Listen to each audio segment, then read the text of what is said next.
Samantala, inignaman ng liderato ng Senado na papayagan nilang magpakup-kup itong si Senador Bato de la Rosa sa Senado sakaling ilabas na ang arrest warrant mula sa ICC, pero hindi anya ito proteksyon kundi ginagawa ito bilang pagrespeto sa kinabibilangan niyang institusyon.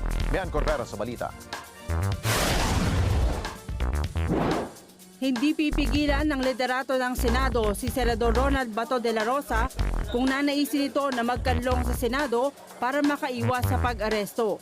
Yan ay kapag may lumabas na ring warrant of arrest laban sa kanya sa kasong crime against humanity kung saan kapwa-akusado nito si dating Pangulong Rodrigo Duterte. Ayon kay Senate President Francis Escudero, hiniling ni de la Rosa na manatili sa Senado hanggat hindi nauubos ang kanyang legal remedy.